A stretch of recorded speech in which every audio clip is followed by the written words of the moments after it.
Okay, so the next speaker is Gustavo.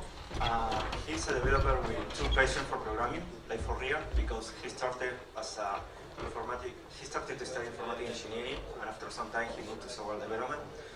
Now he's finishing a master's thesis in computer science in la UBA. He has been working in Manastet for about 4 years. Before that, he worked like a developer leader for 10 years in the Ministry of Defense in Argentina, and before that, he was a freelancer. Well, that's it.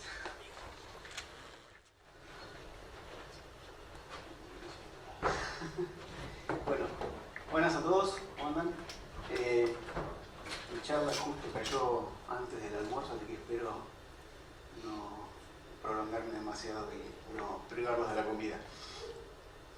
Bueno, mi nombre es Gustavo, trabajo en Manas hace 4 años. En Manas hemos dado clases de software,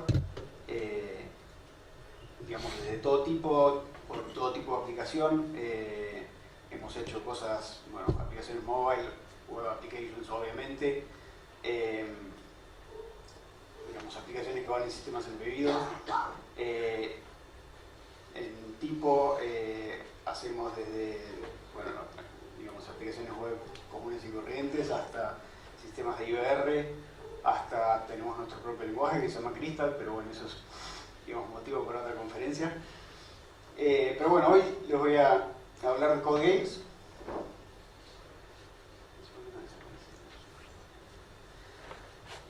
Code Games es un experimento que empezamos en el 2014. Ahí tienen la URL. No entren todos a la vez porque en este momento será una instancia de Amazon Micro, así que lo van a romper. Pero bueno, es un juego de programación en tiempo real. La idea es que digamos, poner a competir 2 jugadores y que, digamos, en el momento programen la lógica de control de una nave. Entonces, voy a empezar por una demo de esto.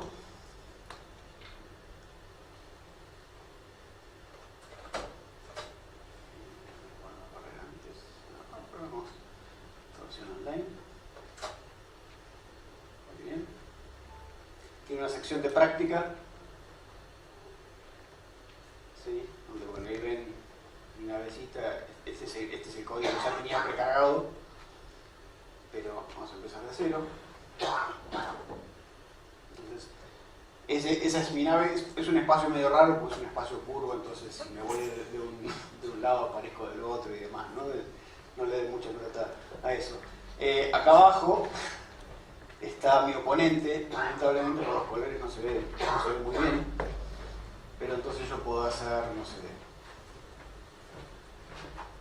right, y mi nave se empieza a mover hacia la derecha, faster, y empieza a acelerar, y fire. Bueno, el audio no se escucha, pero tiene sonido. El sonido es bastante primitivo igual. Y tengo acá, en la sección de abajo, ustedes ven, el juego me está dando algunas variables que, digamos, las tengo disponibles en el código que yo escribo. Entonces, una de ellas es en el visible, que me dice si en este momento estoy viendo al enemigo. Entonces, por ejemplo, yo puedo disparar únicamente cuando estoy viendo al enemigo. Por supuesto que el rango de visión de la nave es bastante amplio, entonces digamos, voy a querer disparar solamente si lo estoy apuntando en un ángulo más o menos razonable. Entonces, por ejemplo, puedo hacer así. Y ahí le empiezo a pegar.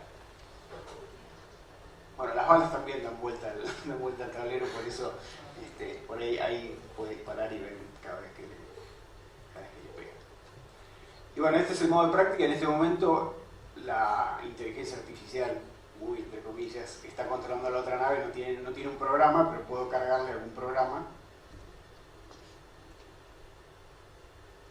Y bueno, obviamente me va a me va a ganar porque el código este... No, no tengo ninguna chance. Bueno, pero volvamos a la presentación.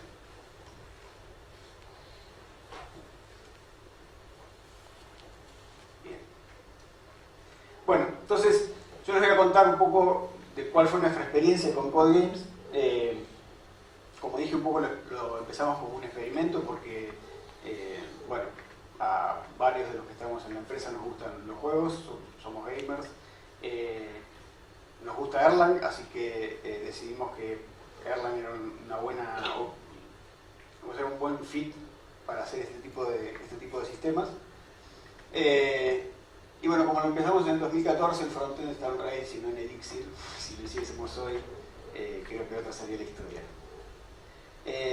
La arquitectura básica es lo que ven ahí, es muy pavota, es un backend escrito en Erlang. La comunicación con el browser, entre el backend y el browser, es a través de un WebSocket, porque esto tiene que ser en tiempo real, entonces yo cambio el código, no quiero hacer un request en ese momento para enviar el código, y el servidor en todo momento me tiene que estar mandando, digamos, cómo se mueven las naves. Algo que no dije, pero capaz que ya es medio evidente. Toda la ejecución del código y la simulación en sí se hacen en server. El cliente es un cliente bobo, lo único que tiene es un editor de texto o un editor de código, y el canvas dice HTML, donde se dibujan las naves, y nada más, todos los datos provienen de los WebSockets.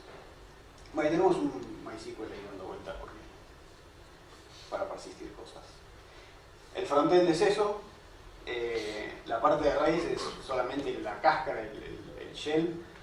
Maneja, por supuesto, las cosas aburridas como registración de usuarios, suscripción a torneos y darle básicamente play al torneo para que empiece. La parte de JavaScript es bastante interesante, pero bueno, está fuera de scope para esta conferencia, así que si quieren en otro momento les cuento. Pero básicamente usa un canvas de HTML5, WebSockets, CodeMirror para la parte del editor de texto y un poquito de React, porque bueno, en ese momento recién estábamos aprendiendo React y necesitábamos digamos, algo bastante performante para los elementos de HTML que tienen mucho update. Me estoy adelantando un poco, pero el servidor la simulación la corre 50 veces por segundo, entonces 50 veces por segundo está mandando información y tenemos que actualizar información de variables, por ejemplo. Entonces, haciendo un poco de benchmark, antes estaba hecho con jQuery y eso, y nos dimos cuenta de que no escalaba para ningún lado.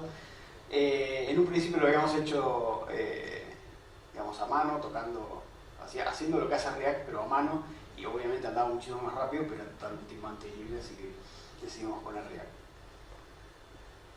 Bueno, el backend, como les dije, es una aplicación Erlang que hace la simulación. La simulación es bastante fácil, ¿no? O sea, tengo dos naves, tengo una serie de proyectiles, tengo que moverlas todo el tiempo, y después tengo que ejecutar el código y en función de lo que me diga ese código, realizar cambios sobre la simulación. La aplicación Erlang también hace el streaming de los juegos, y después, bueno, obviamente es dueña del control de los juegos y de los torneos. Los torneos no hablé demasiado, pero cada tanto hacemos uno.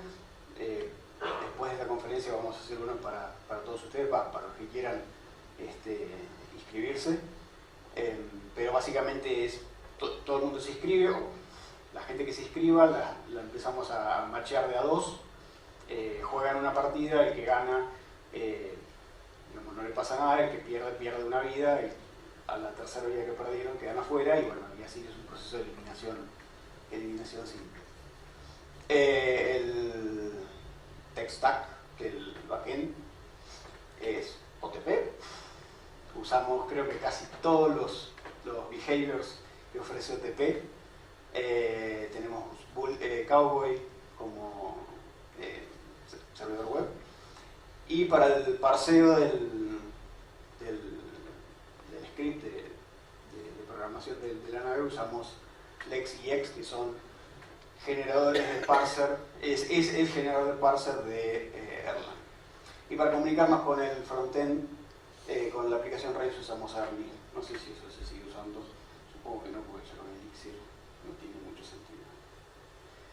Bueno, más o menos, no sé si llegan a ver algo. Esa es más o menos la estructura del árbol de supervisión del backend. Tenemos un WebSocket. Por cada WebSocket tenemos un handler. Después tenemos un GenServer, que es el que hace la simulación y ejecuta el código de los usuarios. Esto es cuando tenemos torneos activos, hay uno de estos corriendo. Hay otro server, que es el que, digamos, instancia los juegos y los pone en pausa o los termina o lo que sea, y es el que conecta a los jugadores con los juegos. Y después tenemos otros, un par de procesos más. Tenemos un GenEvent para hacer broadcasting de mensajes de torneo, o tenemos posibilidad de mandarle un mensaje a todos los jugadores que estén conectados y demás. Y bueno, esa es básicamente la estructura. Para iniciar un juego, por ejemplo un juego de práctica, este es un diagrama de actividad de lo que ocurre. Digamos, si se detienen un poquito a leerlo, creo que queda bastante claro, pero básicamente el browser le hace un pedido HTTP al frontend Rails. A través de Ernie, del servidor de Ernie y de BERT, Rails le hace el pedido al backend. En el backend se crea el juego por un determinado ID, eso se le devuelve al frontend, el frontend me devuelve la página con todo el shell, el editor, qué sé yo, y el ID. Cuando se termina de cargar la página, levanta el WebSocket y se conecta mediante ese WebSocket al juego dado por ese ID. Es básicamente todo lo que está ahí.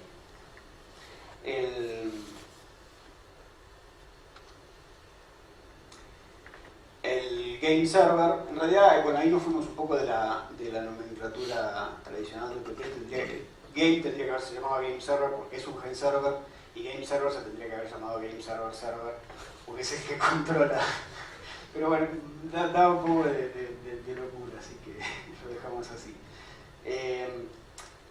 Lo que decía es el game server server es el que monitorea la conexión. Entonces cuando se me cae la conexión, después de un determinado timeout, si por ejemplo si es un juego de práctica, mata el juego para que no consuma recursos en el servidor. Recordemos que game va a estar 50 veces por segundo ejecutando el código que yo le dé, más el código de el AI, o en el caso de que esté jugando contra otro jugador, el código del otro jugador. Entonces no son baratos de tener online todo el tiempo. Esto es un poco para que vean cómo funciona un torneo. El torneo empieza con todos los juegos en pausa. Después de que están todos levantados y después de 5 segundos inicia todos los juegos. Las rondas duran una determinada cantidad de tiempo fija. Cuando termina la ronda, el tournament server, que en realidad es un FCM,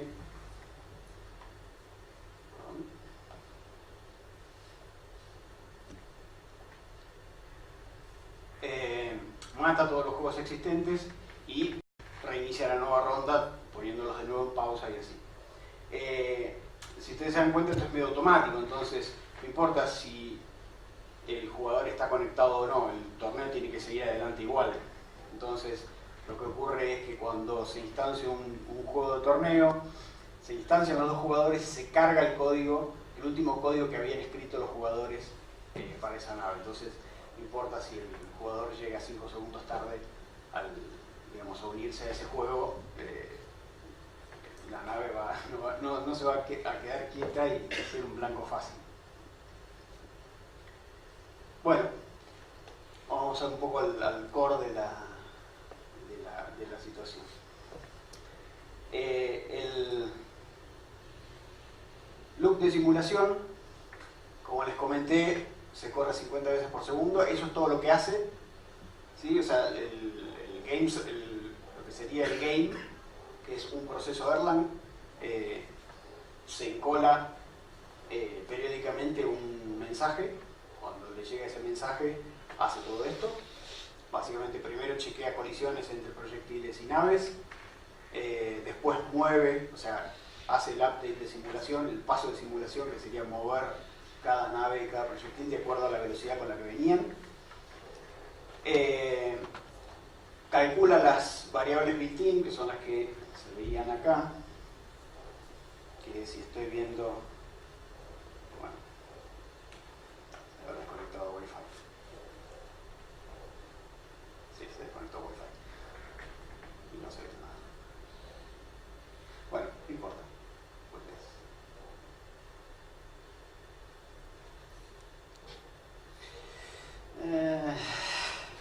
Ok. Bueno, plan B.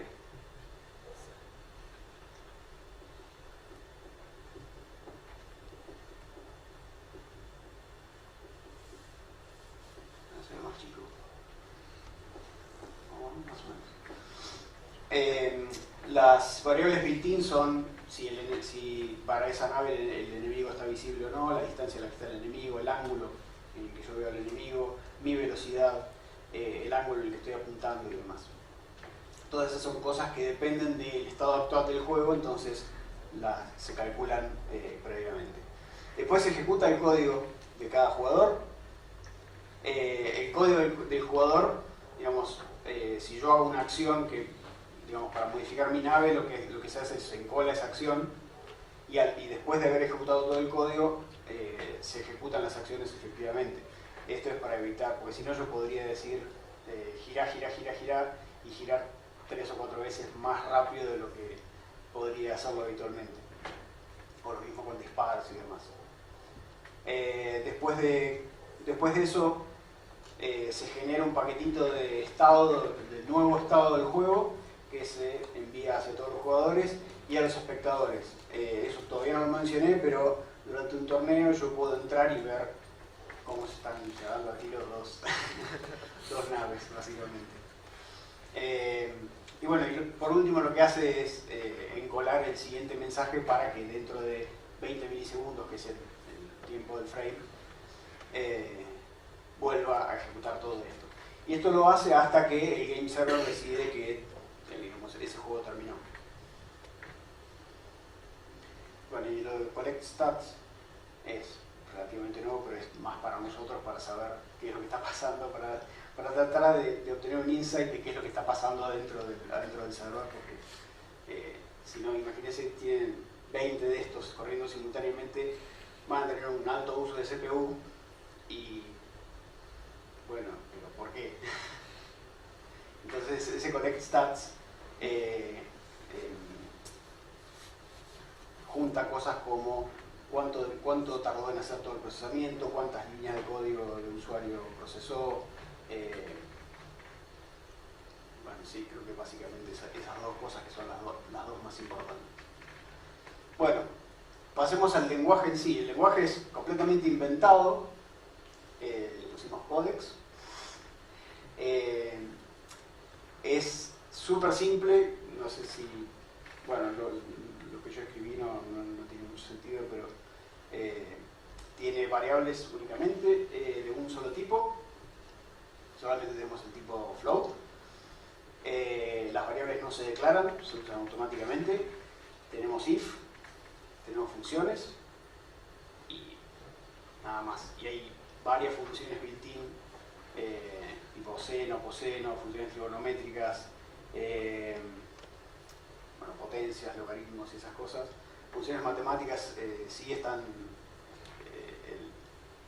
digamos, el juego las provee, pero nada más, ni siquiera tiene loops. Y la recursión está prohibida. ¿Esto por qué? Porque si en el paso de ejecución del código vos tenés un loop que tarda demasiado o tenés una recursión infinita, no me vas a devolver el control. y yo, digamos, no tengo forma desde el código de Erlang de interrumpírtelo. O bueno, a priori, digamos, no tengo forma de interrumpírtelo. Pero sí, el valor de las variables del usuario, no las que son built-in, porque esas se calculan en cada tick, pero el valor de las variables del usuario se preserva entre las distintas corridas. Entonces es como que hay un loop implícito y yo puedo simular un loop. Si yo pongo una variable, por defecto las variables no se declaran, entonces por defecto tienen un valor 0. Entonces si yo en cada iteración le sumo 1 a esa variable, ahí tengo un contador, básicamente. Y después, si tengo un if, puedo saber si pasaron tantos ciclos desde que se inició la simulación. Entonces, usando eso y un par de trucos más, puedo llegar a simular loops. Aún así, aún con todas estas limitaciones, o sea, todas estas limitaciones tienen dos motivos importantes. Uno es, acá estamos permitiendo que el usuario introduzca código arbitrario y nosotros estamos ejecutando en el servidor. Entonces, eso, digamos, si alguien sabe de seguridad informática, es receta de desastre y no está bueno. Bueno, el lenguaje es deliberadamente restringido justamente por ese motivo, para tratar de evitar que, digamos, se puedan hacer denegaciones del servicio y así. Aún así, aún siendo el lenguaje tan simple, nos encontramos ya con varios bugs. El último fue muy divertido. Antes no teníamos un solo data type. En realidad sí, siempre tuvimos un solo data type que era número, pero antes no coercionábamos que fuese un float. Entonces, el parsing de números que estábamos usando, si vos no le dabas un número decimal, te generaba un entero. Y los enteros en Erlang son de tamaño arbitrario, o sea, son de tamaño infinito si uno quiere. Entonces, haciendo que el código simplemente multiplicara un número por sí mismo en cada tick, después de 100 ticks, teníamos, por ejemplo, 2 a la 100. Y así, con lo cual ese número iba creciendo exponencialmente. La operación para realizar esa multiplicación crece linealmente, creo, podría adivinar que crece linealmente con el tamaño en bytes del... no me había dado cuenta. Crece linealmente con el tamaño en bytes del número. Conclusión, lo descubrimos por accidente porque un usuario fue y metió ese código y el servidor se colgó. Y no sabíamos bien por qué. Bueno, cambió el modo, no importa.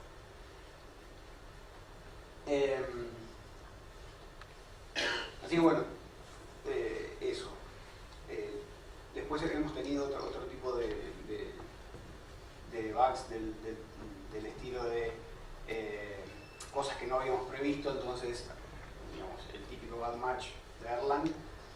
Por suerte, como estamos en Erlang y estamos en OTP, eso crasheaba el juego nada más y no crasheaba todo el server, pero bueno, tampoco es muy agradable. Bueno, como les dije antes, para hacer el procesamiento del lenguaje usamos Lex y Yek, que son los generadores de parsers, es el generador de parsers de Erlang. La compilación, el parsing y la compilación del código se ejecuta cada vez que el usuario manda un cambio. O sea, yo me pongo en la ventana de editor de texto, modifico el texto y eso genera el envío de un nuevo código, eso genera el reparseo. Acá hay una porción de la gramática que estamos usando. No sé si alguna vez vieron una gramática definida, pero es relativamente fácil de leer.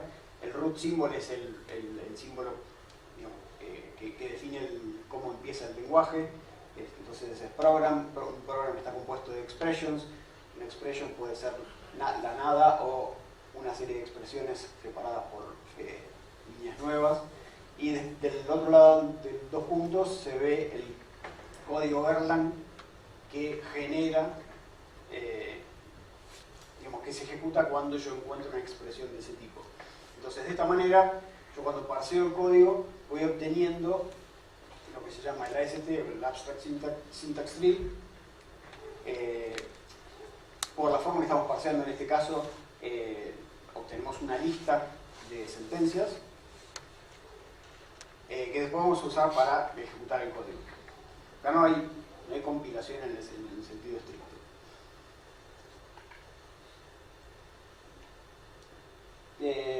Bueno, los siguientes pasos del parseo de la compilación son chequear mismatches de aridad. O sea, si estoy llamando una función con la cantidad de parámetros que no corresponden. Eso lo hacemos tanto para las funciones del usuario, como para las funciones que define el usuario, como para las funciones que provee el juego. Verificamos que no se hagan calls recursivos, porque si no después durante la ejecución es imposible detectar. Bueno, no es imposible detectar, pero es mucho más trabajo detectarlo. Y después hacemos un proceso que lo llamamos linking, en donde definimos todos los nombres de variables y todas las referencias a variables o referencias a funciones por enteros, para que después durante la interpretación del código sea mucho más rápido saber qué variable hay que modificar o qué función hay que llamar. Después voy a volver un poquito sobre eso, pero ese último paso lo que hace es devolvernos un AST modificado, donde todas las referencias a símbolos fueron reemplazadas por índices.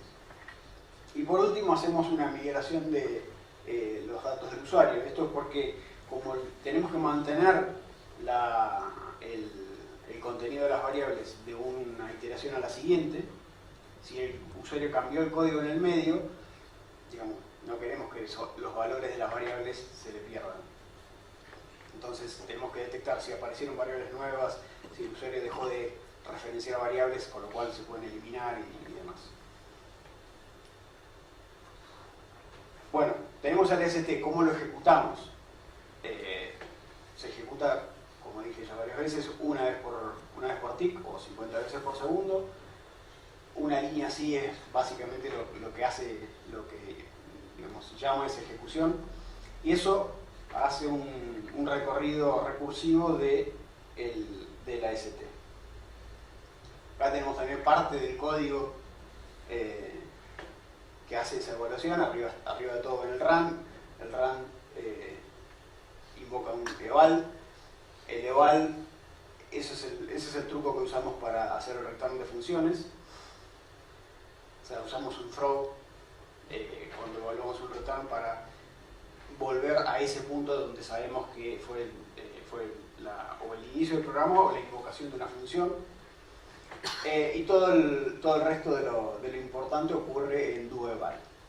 Entonces en doEval esta es la recursión básica para la lista de expresiones. Y acá tenemos algunos ejemplos. Por ejemplo, lo de arriba son accesos a variables built-in o accesos a variables o a funciones built-in. Fíjense que para obtener el valor de una variable built-in, por ejemplo, usamos element. Eso ya nos da la pista de que las variables las estamos guardando en tuplas. En el assign evaluamos cuál es el valor que queremos guardar y hacemos un set element, así que también las variables de usuario se guardan en tuplas. Bueno, y así el if también es bastante fácil de leer. El call es un poquito bastante más complicado, porque esto es por decisión del diseño del lenguaje. Los nombres de los parámetros no sé cómo sería la traducción, pero pisan a las variables del usuario. Entonces, si yo tengo una variable de usuario foo y tengo una función que tiene un parámetro con el nombre foo, durante la ejecución de la función el valor de foo va a ser el valor del parámetro y no el valor de la variable que estaba definida antes. Entonces, Es más complicado por eso, porque antes de hacer la evaluación de la función me tengo que guardar cuáles eran los valores de las variables, pisar los valores con los valores de los parámetros y al terminar la función restaurar los los valores de las variables de los argumentos. Ahí abajo está el rectángulo, como les decía, es un throw, entonces eso termina cayendo en ese catch y de esa manera me puedo saltear una serie de instrucciones que me quedaron en el medio, de líneas de código que me quedaron en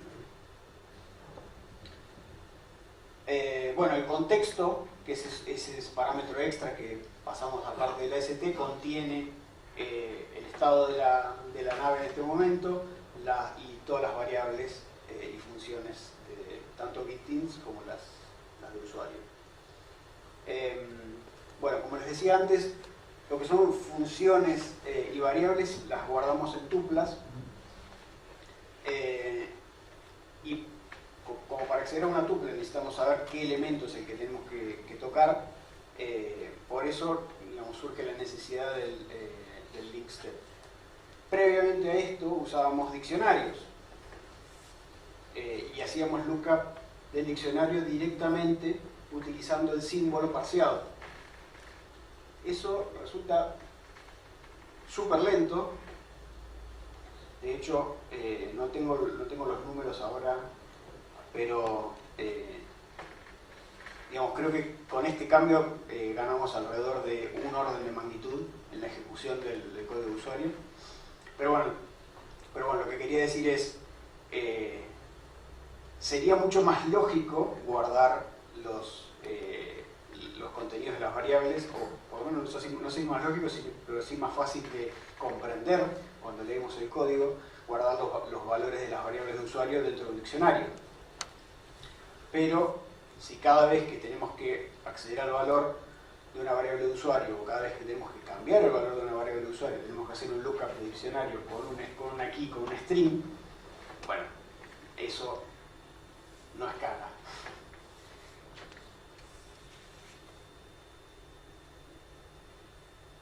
Bien.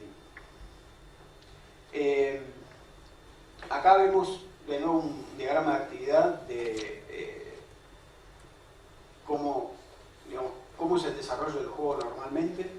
La parte de arriba que está más rizada es lo que ocurre en el loop de simulación. Si ven el proceso game se autoenvía un mensaje de simulation tick, eso hace toda la simulación, todo lo que vimos antes, genera un nuevo estado del juego y se lo envía a los channel handlers, que son los procesos que manejan las conexiones con los WebSockets de los servers conectados, y el WebSocket simplemente le forwardea esa información al browser para que pueda renderear. Si el usuario, por ejemplo, hace un cambio de código, eso hace que el browser me envíe un mensaje, eso es interpretado en el channel handler, se invoca un setcode sobre el game server, que es el que sabe cuáles son todos los juegos que tiene en ejecución o en funcionamiento, busca cuál es ese juego, le envía el update del código. Ahí el juego es el que hace la compilación y el link, y si está todo ok, le dice sí, ok, listo, y a partir de ese momento el siguiente simulation tick va a ejecutar el código modificado. Si hay algún error de compilación o algún error de runtime, bueno, errores de runtime se manejan distinto, pero si hay algún error de compilación, en ese paso el proceso del juego me va a decir, encontré este error, eso se va a propagar al browser, pero en el juego el código viejo se va a seguir ejecutando. Entonces, de esa manera, por tocar algo, no voy a perder, por tocar algo e introducir un error, no voy a perder el movimiento de la nave o el ritmo en la batalla. Acá, bueno, quería mencionar un par de cosas de la parte de streaming.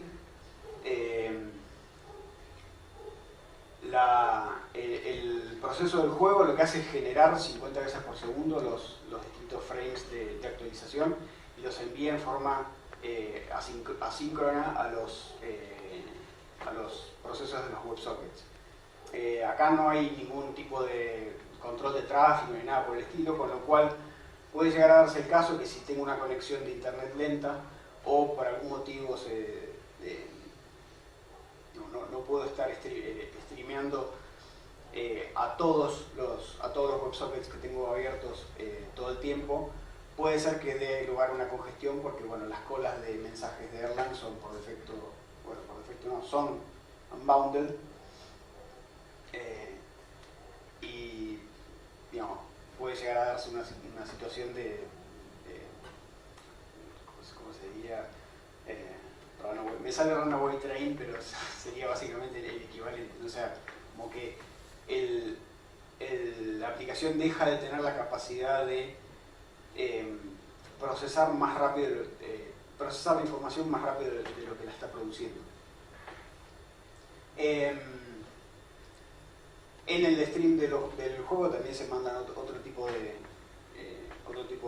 mensajes de control, pero son muy pocos. O sea, por ejemplo, si estoy jugando contra otro jugador, el otro jugador se desconecta, bueno, a mí me va a parecer que el otro jugador está desconectado y que no, digamos, que no está al mando del teclado, digamos. Cada vez que el otro jugador, por ejemplo, hace un cambio en el código, a mí me avisa que hizo un cambio en el código, que está escribiendo código nuevo, y me dice que la cantidad de líneas de código que está escribiendo como para... Claro, como para pincharme un poco, che, mirá, te está modificando la estrategia, ocupate. Bueno, y lo último son detalles. Los WebSockets de los espectadores los monitorea el Game Process. O sea, nadie más que el juego, el proceso del juego sabe que tiene espectadores, entonces cuando se carga un espectador simplemente el juego dice ok, listo, lo descarto y no le envío más updates. Para el caso de los jugadores sí es más importante porque digamos, hay más lógica que modificar. Como decía antes, por ejemplo, un juego de práctica, si no tiene jugadores no tiene sentido que exista, entonces simplemente se da de baja después de un determinado tiempo. Bueno, del lado del server, entonces dijimos que usamos las colas de mensajes de Erlang, que son unbounded. Del lado de JavaScript tenemos un buffer circular, donde el browser que rendería usando request animation frame, que pueden ser por ejemplo 60 veces por segundo, lo que hace es trata de mantener un delta constante entre el reloj del browser y el reloj del servidor. El reloj del servidor viaja en cada paquete de estado. Bueno, eso es todo más o menos. Esto, como yo les dije, es un experimento que empezamos en 2014. Le metimos bastante laburo, pero como no es nuestro fuerte, digamos, todavía estamos aprendiendo cómo hacer para que esto funcione, cómo hacer para que siga siendo divertido, cómo hacer para, digamos, atraer nuevos jugadores, para que sea rentable, que no es un tema menor. Así que es algo que está en continuo desarrollo e iteración. Por eso les decía, en este momento está en una instancia de T2 micro, sean benévolos con él. Igual para hoy a la tarde, estamos organizando un torneo para que el que quiera participar pueda hacerlo, para el lunes a las 6 de la tarde hora local. Así que, bueno, ahora les informo más de eso. Así que seguramente hoy en horas de la tarde lo vamos a bajar un ratito para subir el tamaño de la estancia para que puedan jugar sin limitaciones, más de 10 jugadores. No sé cuántos se banca la micro, pero hablando en temas de escalabilidad, la prueba de estrés más fuerte que tuvimos fueron 100 jugadores simultáneos, o sea, estamos hablando de 50 partidas simultáneas. En ese momento lo habíamos puesto en una large y andaba.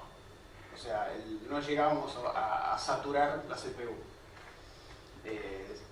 Por supuesto depende de un montón de factores, depende también de cuántos espectadores estén conectados, depende del tamaño del código del código de cada uno de los jugadores.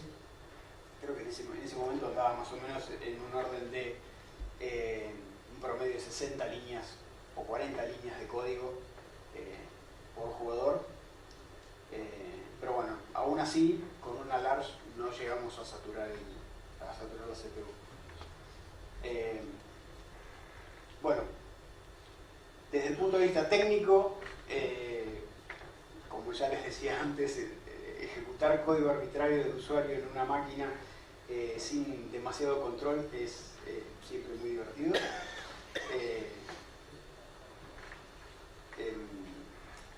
Gracias a Dios, aunque no soy creyente, pero no importa, es una expresión, digamos. Usamos Erlang y OTP, entonces cualquier tipo de error, cualquier tipo de error no, pero la mayoría de los errores catastróficos que puedan ocurrir quedan restringidos al contexto de un juego. Entonces se cae el juego, hay 2 jugadores que se quedan sin jugar, pero bueno, el resto del torneo sigue. Entonces es grave, pero no tanto.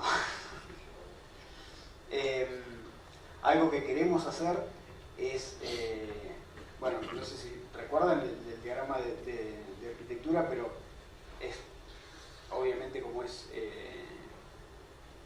estamos usando Erlang y por la arquitectura, o sea que los juegos están reducidos a 2 personas y demás, esto es muy fácil de escalar horizontalmente.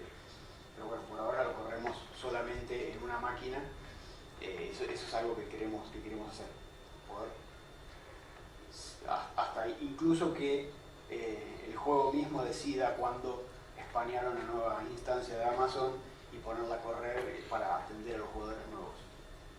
Eso es algo que creo que es perfectamente posible de hacer y estaría buenísimo hacerlo cuando tengamos tiempo. Como les mencionaba, la implementación actual es más que nada CPU bound, por esto de que ejecuta 50 veces por segundo el código de simulación, pero sí nos ha pasado que si la cantidad de conexiones que tenemos o la cantidad de espectadores que tenemos mirando un partido es alta, puede llegar a convertirse en IO bound y saturar una conexión local, por ejemplo. Así que tratamos de que el protocolo que usamos para enviar los estados de un lado a otro sea eficiente, o lo más eficiente posible. Eso siempre puede pasar. Y bueno, como les decía, estamos siempre buscando nuevas ideas para hacer crecer la comunidad, para hacer esto redituable y sostenible en el tiempo, así que si se les ocurre alguna idea que nos pueda ser útil, es bienvenida. Bueno, esto es el torneo. El lunes a las 6 de la tarde, hora local, estamos organizando un torneo. Ya está el torneo cargado en CodeGames.io. Tiene un precio, pero usando ese código pueden entrar sin pagar nada. Obviamente esa es la idea. Tiene un precio porque es una limitación de la implementación, no por otra cosa. Así que bueno, el que quiera, a partir de esta tarde o de mañana a la mañana seguramente va a estar una instancia un poco más grande que la micro, para que puedan participar. Les aviso esto por si en algún momento están practicando y se les cae, bueno, es porque estamos haciendo el upgrade. Así que bueno, el que quiera participar, no hace falta que estén a las 6 de la tarde, simplemente pueden escribir el código y dejarlo escrito, y cuando corra el torneo, si están suscritos al torneo ya van a participar automáticamente de las batallas, y el código que ustedes hayan escrito y dejado se va a ejecutar. O sea, tiene más adrenalina verlo en el momento, pero tampoco es tanta adrenalina, no esperen la gran cosa. no es como tirarse en parapente. Bueno, eso es todo. Una mención más. Si quieren ver, por ejemplo, no sé si lo tengo en internet. En este repo, por ejemplo, uno de los ganadores de uno de los torneos pasados, como en un momento cambiamos las reglas y la estrategia que él estaba usando no le servía más, decidió hacerlo open source, el código de su nave. Entonces, a ver si esto carga. Sí. Como para que se den una idea de las cosas que se pueden llegar a escribir. O sea, incluso a nosotros mismos nos sorprendió que alguien haya escrito alrededor de 550 líneas de código para controlar la nave. Pero bueno, la verdad es que la estrategia, en el momento que ganó este bot, digamos, el espacio seguía siendo curvo, pero no podías ver digamos, más allá del borde. Entonces, la estrategia que usaba este bot era tratar de ponerse en las esquinas y quedarse en las esquinas de tal manera, y bueno, obviamente los proyectiles tampoco daban vuelta. Entonces, estadísticamente era mucho más fácil claro, que le pifiaran. Bueno, es una monstruosidad de código, digo por lo grande, no me detuve mucho a verlo si está bien escrito o no me interesa, pero bueno, como para que tengan una idea de cuánto o a qué nivel de engagement llegamos con los jugadores. Los ganadores de los siguientes torneos tienen tamaños más o menos similares. Así que, bueno, eso es todo, creo. Sí, eso es todo. Dejo esta. Ahí está mi mail, mi Twitter. Mi Twitter es, digamos, hay Carlos Russo dando vueltas, esas cosas, no le doy mucha pelota. Pero si me mandan algo por ahí lo voy a leer seguro. Si no, mail como siempre. Nada, eso es todo.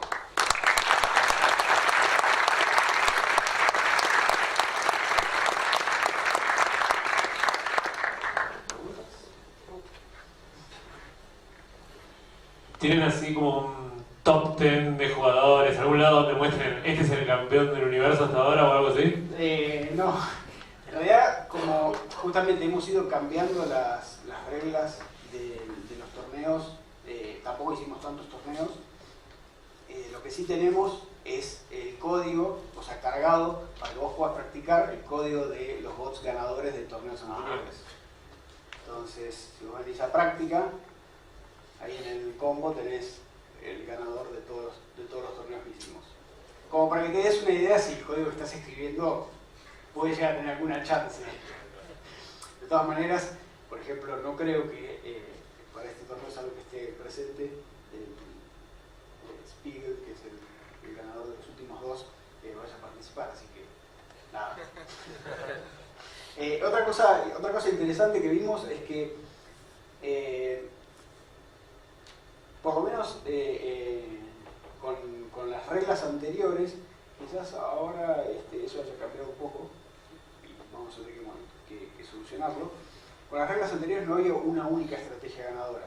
O sea, siempre había una estrategia que le ganaba a la mayoría, pero siempre existió una estrategia que a esa le ganaba. Entonces, como que eso de alguna manera en su momento nos salió bien, tendríamos que revisarlo ahora porque bueno, si ya uno ganó 2 veces seguidas, nada.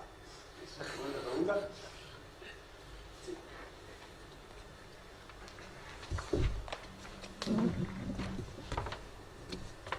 Sí. Sí, vos habías mencionado que el proceso, digamos, correr el juego era el mismo proceso del juego, ¿no? Sí. ¿Nunca probaron usar un proceso, digamos, auxiliar para ese tipo de cosas? No. Digo, para evitar, digamos, consumo excesivo de memoria, cosas de ese tipo. No, el consumo excesivo de memoria no tenés porque, bueno, es muy difícil que tengas porque eso dependería del código que escribe el usuario. El código que escribe el usuario por el diseño del lenguaje es bastante bastante restringido. Por ejemplo, no puedes crear arrays. Entonces, si querés crear muchas variables de memoria, sí, pero las tenés que nombrar todas. Eso, a propósito, haría que digamos, la estrategia que estamos usando de guardar las variables en tuplas se vuelva más costosa, porque en cada modificación tenés que copiar toda esa tupla y bueno, eso es lineal con la cantidad de elementos de la tupla. Pero no lo probamos.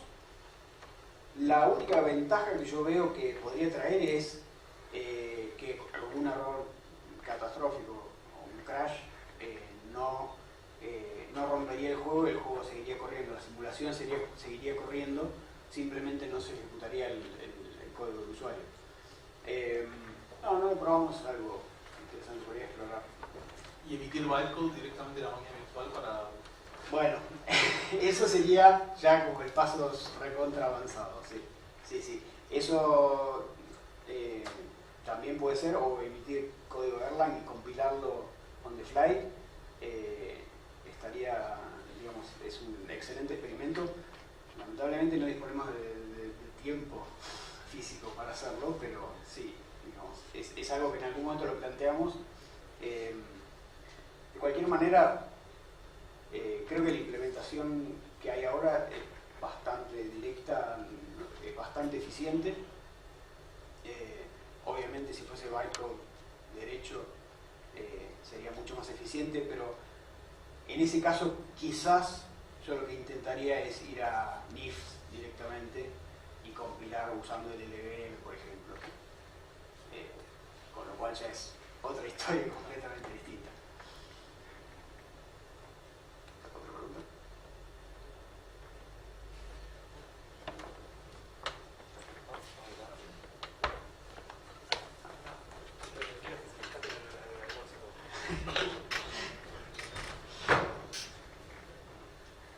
No, yo básicamente quería saber si exploraron la posibilidad de usar esto como una herramienta educativa para enseñar a programar a jóvenes en secundaria o primeros años de carrera universitaria. Sí, en algún momento hubo una iniciativa, no sé en qué quedó la verdad, creo que se pinchó en el medio, pero sí, en algún momento hubo una idea de usar esto para enseñar a programar. Lamentablemente no prosperó, pero sí, es otra posibilidad. Sobre todo, digamos, teniendo en cuenta que el lenguaje es súper simple y no permite muchas cosas. Sí, a ver, esto, como dije al principio, es un experimento. Cuando empezamos, la idea original también era tener múltiples juegos, por eso se llama Code Games y no Space Battle o lo que sea. Pero bueno, o sea, nos encontramos con la limitación tiempo y bueno, decidimos salir con esto. Pero sí, no lo descartamos para nada. Gracias.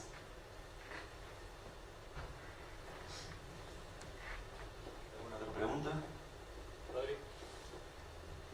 No es pregunta, Solo para que no se me escape. Bueno, gracias.